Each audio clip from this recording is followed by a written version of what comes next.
Bienvenidos a un nuevo episodio de La Cantina del Ortopedista. Yo soy Joel Galindo y como siempre les recuerdo que nos pueden sintonizar a través de YouTube, o si te da un poco de asco mi rostro, que la verdad no te culpo, también puedes escuchar a través de la plataforma de podcast de tu preferencia. Antes de empezar, quiero mandar un saludo a varias personas que han apoyado este canal desde su inicio.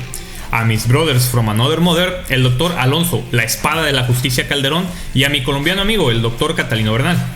Otro saludo también para mi compa el Keis Rulangulo, que tampoco se pierde un solo episodio, aunque el culero nunca lo comparta con sus compas. Y por último, pero no menos importante, a mi carnal, el doctor Beto Rock, que me echó la mano bien cabrón para difundir este canal. Y dirán ustedes, ¿y este güey por qué anda repartiendo tanto amor? Pues porque ya rebasamos los 300 suscriptores en YouTube y eso me pone sentimental. Y si tú eres de los que dicen, ay güey, no mames, son solamente 300 suscriptores, tus videos ni siquiera tienen tantas vistas, pues que te pase a valer 10 kilos de longaniza, déjame ser feliz. Hoy vamos a hablar de las lesiones del manguito de los rotadores. Como en todos los episodios, podrás encontrar enlaces a los artículos que revisé sobre este tema en caso de que quieras estudiar más al respecto. Empecemos.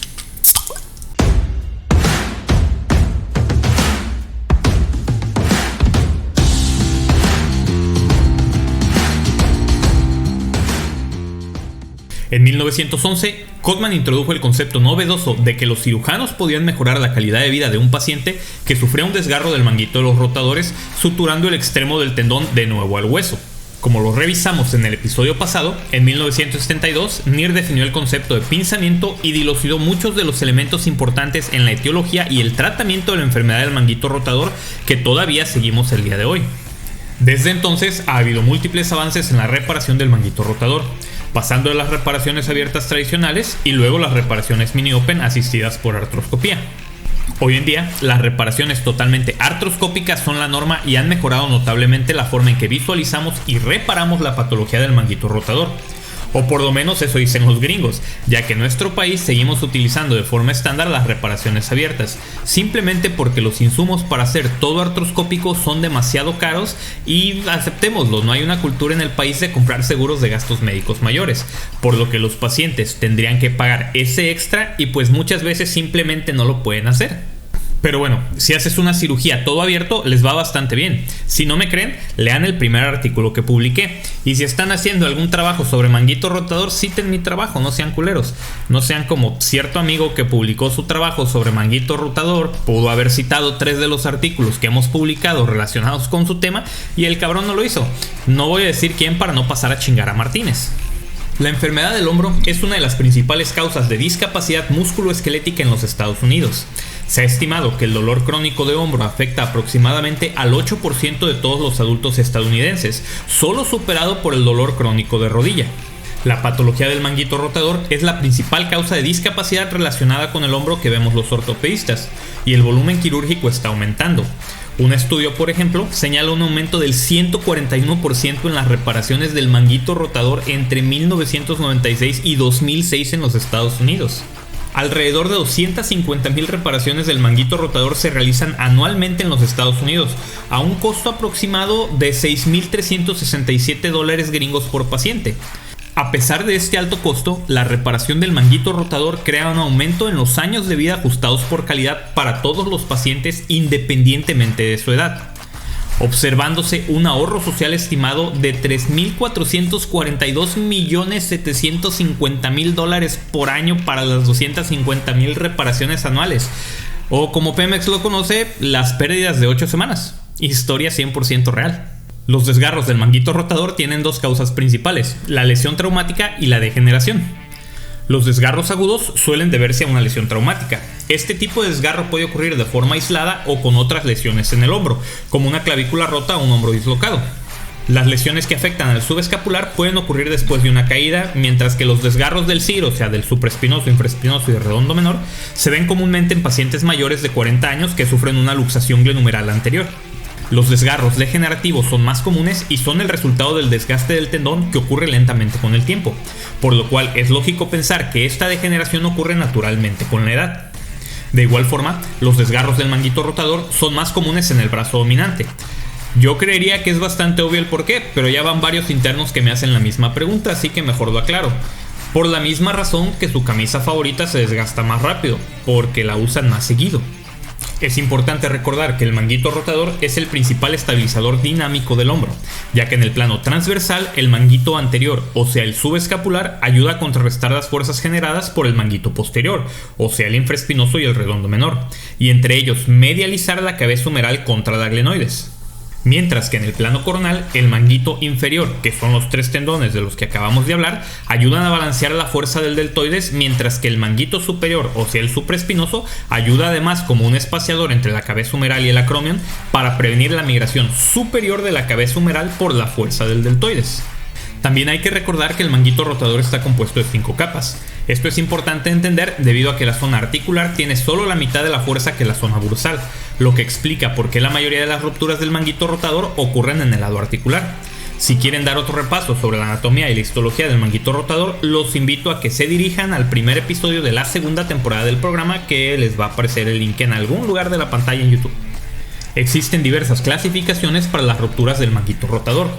Cofield y de Orio las dividieron en pequeñas, medianas, grandes y masivas, dependiendo de su tamaño, el cual se refiere al diámetro mayor de la lesión, donde una lesión pequeña es aquella que mide menos de 1 centímetro, una mediana medirá de 1 a 3 centímetros, la grande de 3 a 5 centímetros y la masiva de más de 5 centímetros, lo cual, si lo piensan, es bastante similar a clasificar el tamaño de los penes de los asiáticos. Por otro lado, Ellman ha elaborado una clasificación para las lesiones de espesor parcial, que son aquellas en donde la ruptura no atraviesa las 5 capas del tendón. Esta es una clasificación alfanumérica que toma en cuenta el tamaño y la localización de la lesión. Las rupturas se dividirán entonces en 1, 2 y 3 cuando son menores de 3 milímetros o de 25% del tendón, cuando miden entre 3 y 6 milímetros, o sea de 25 a 50% del tendón, o cuando son mayores de 6 milímetros o más del 50% del tendón respectivamente. Asimismo, se dividirán en A, B o C dependiendo de si se encuentran en el lado articular, en el lado bursal o si son intratendinosas. Boutalier ha clasificado la atrofia grasa del manguito de los rotadores, la cual se basa en las imágenes obtenidas por resonancia magnética ponderadas en T1 en los cortes parasagitales o sagitales oblicuos. El tipo 0 es un músculo normal, el tipo 1 es aquel con estrías grasas. Los tipos 2 son donde se observa mayor músculo que grasa, los tipo 3 donde se observa igual cantidad de músculo y grasa, y las tipo 4 en donde se observa mayor cantidad de grasa que de músculo. Esta clasificación tiene una utilidad pronóstica, donde las lesiones de tipo 2 o superiores tendrán tasas más elevadas de re-ruptura después de una reparación del manguito rotador, por lo que en estos pacientes otras opciones de tratamiento se podrían explorar. Otra clasificación es la denominada clasificación geométrica propuesta por Davidson y Burkhardt, quien se basa en el patrón morfológico de la lesión, donde las tipo 1 tienen forma de luna creciente, las tipo 2 tienen forma de U o de L, las tipo 3 son lesiones masivas contracturadas y las tipo 4 es donde ya existe una artropatía del manguito rotador. Esta clasificación es importante porque dependiendo del patrón de la lesión será la técnica de reparación que deberemos utilizar. Los pacientes con lesiones del manguito rotador generalmente se quejarán de dolor y debilidad que se exacerba con las actividades por encima de la cabeza. Es común el dolor nocturno, el cual se ha asociado con peores resultados con el tratamiento conservador. Al evaluar a los pacientes con lesiones del manguito rotador, es importante, como en toda la exploración del hombro, evaluar los rangos de movilidad y buscar signos de atrofia periescapular. En estos pacientes también es importante buscar datos sugestivos de pinzamiento subacromial debido a la relación que se ha encontrado entre estas dos entidades. Durante la exploración física es de vital importancia evaluar la fuerza muscular y buscar datos de lesión de cada tendón por separado. Cuando exista una lesión del supraespinoso se observará debilidad contra resistencia al aplicar una fuerza hacia abajo con los hombros en abducción de 90 grados sobre el plano escapular, con 30 grados hacia el frente y rotación interna, o sea los pulgares hacia abajo. Esta se llama la prueba de Job o Empty Can Test. El dolor con esta prueba, pero sin debilidad, también es indicativo de lesión, aunque esta puede ser solo bursitis o irritación y no necesariamente una ruptura. Otra prueba para evaluar el supraespinoso es la prueba de la caída del brazo o el drop arm test, en la cual se coloca el hombro del paciente de forma pasiva en abducción de 90 grados sobre el plano escapular y se le pide al paciente que baje el brazo lentamente. La prueba es positiva cuando el paciente no es capaz de mantener el ritmo de descenso del brazo y este se cae súbitamente. Esta prueba tiene un 98% de especificidad para la lesión del supraespinoso. En las lesiones del infraespinoso habrá debilidad para la rotación externa contra resistencia con el brazo al lado del cuerpo. El signo del retraso en rotación externa o external rotation lag sign será positivo en estos casos. Este signo se realiza con el codo a 90 grados de flexión y el brazo pegado al cuerpo. Se realiza una rotación externa máxima de forma pasiva y se le pide al paciente que mantenga la posición. En condiciones normales, el paciente debería de poder mantenerla, lo que sería una prueba negativa. La prueba será positiva cuando el brazo del paciente haga una rotación interna brusca de más de 5 grados por incapacidad del infraespinoso para mantener la posición. En las lesiones del redondo menor habrá debilidad a la rotación externa contra resistencia con el hombro a 90 grados de abducción, el codo a 90 grados de flexión y rotación externa de 90 grados. La prueba del Hornblower evaluará la integridad del redondo menor. En esta prueba se coloca de forma pasiva el hombro con 90 grados de abducción, el codo a 90 grados de flexión y rotación externa máxima. Se le pide al paciente que mantenga esa posición.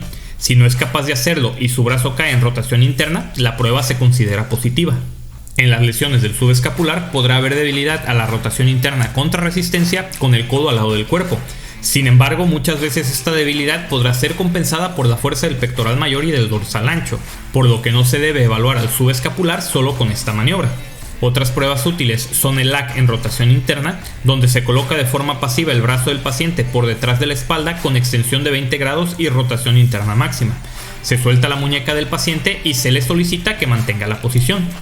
Si el paciente es incapaz de hacerlo y su mano se va en rotación externa hacia la espalda del paciente, la prueba se considera positiva.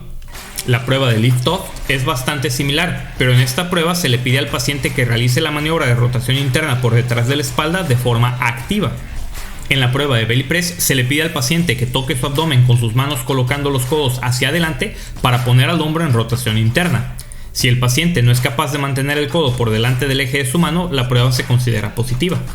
Otra prueba es la del Bear Hug Test o prueba del abrazo de oso, donde se le pide al paciente que ponga la palma de su mano sobre el hombro contralateral mientras mantiene una flexión de 90 grados. Después se aplica una fuerza de abajo hacia arriba sobre la mano. La incapacidad para mantener la palma de la mano sobre el hombro se considera positiva para lesión del subescapular. A pesar de que se puede integrar un diagnóstico solo con el examen físico, los estudios de imagen pueden ayudar a confirmarlo, clasificarlo y descartar otras lesiones asociadas. Además de que las aseguradoras te van a pedir confirmación si piensas operarlo. Las radiografías de hombro en AP, en axilar y la proyección de Aulet podrán mostrar irregularidad de la cortical en la tuberosidad mayor en los casos de ruptura del manguito rotador. Y en las rupturas crónicas se podrá observar una migración superior de la cabeza humeral, lo cual se observará con un intervalo acromio-humeral menor de 7 milímetros. Asimismo, las radiografías ayudarán a ver el tipo de acromion y si existe o no un os acromiale asociado. El ultrasonido es una herramienta bastante útil para diagnosticar las rupturas del manguito rotador, en especial porque se puede hacer desde la primera consulta. El problema es que es operador dependiente y no permite evaluar el resto de las estructuras intraarticulares. La resonancia magnética es el estudio estándar para el diagnóstico de estas lesiones, pudiendo visualizar todas las estructuras del hombro y además nos ayuda a ver la atrofia grasa del manguito rotador si es que la hay. Al momento de tratar estas lesiones es importante tener en consideración varios factores, como la edad del paciente y su grado de actividad, si se trata de una lesión traumática aguda o de una lesión degenerativa, y las características de la lesión, su tamaño, su profundidad, su retracción y si hay o no atrofia grasa. De igual forma se debe de tener en cuenta si se trata de una lesión de espesor parcial o una lesión de espesor completo, y si se encuentra en el lado articular o en el lado bursal si es parcial. El manejo conservador mediante antiinflamatorios no esteroideos, terapia física o inyecciones subacromiales estará indicado en pacientes con bajas demandas funcionales, en lesiones parciales y en donde se sospeche que el pinzamiento subacromial es la principal causa del dolor. El manejo quirúrgico estará indicado en pacientes en quienes ha fallado el manejo conservador durante más de 3 meses, en todas las rupturas traumáticas agudas, en las lesiones bursales de espesor parcial de más de 3 milímetros y en las lesiones articulares de espesor parcial de más de 6 milímetros. La gran mayoría de las lesiones del manguito rotador son reparables y Burkhardt sugiere que la irreparabilidad de la lesión sea confirmada de forma transquirúrgica y no solo predecirla de forma prequirúrgica, que en eso sí es todo otro episodio aparte. Para la reparación es importante tener en cuenta la clasificación geométrica de la lesión de la que hablamos hace un momento. En las lesiones tipo 1 se podrán reparar directamente el muñón del tendón al hueso. Las tipo 2 se deberá de usar una convergencia de márgenes para convertirla en una tipo 1 y poder repararla al hueso.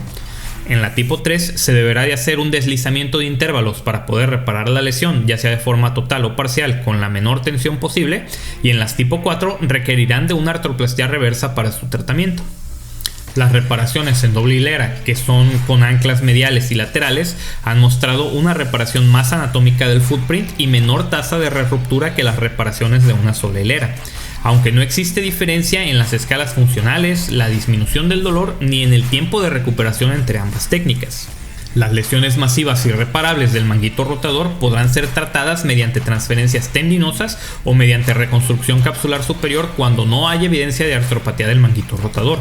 Si ya hay artropatía del manguito, el tratamiento de elección es la prótesis reversa de hombro. La transferencia tendinosa del pectoral mayor estará indicada en pacientes con lesiones irreparables del subescapular, mientras que la transferencia del dorsal ancho lo estará en las lesiones irreparables del supra o del infraespinoso. Las complicaciones más comunes del tratamiento son la recurrencia, la rigidez postoperatoria, el dolor residual, la lesión del nervio axilar o del supraescapular y la infección por Propionibacterium acnes. Esto fue todo por el episodio de hoy. Si te gustó y lo encontraste de utilidad, te invito a que dejes tu like, un comentario y te suscribas al canal si aún no lo has hecho. Si nos escuchas en alguna plataforma de podcast, déjale caer 5 estrellas y una buena revisión al programa. Yo soy Joel Galindo y esto fue La Cantina del Ortopedista. Pórtense mal, háganlo bien y nos vemos hasta la próxima.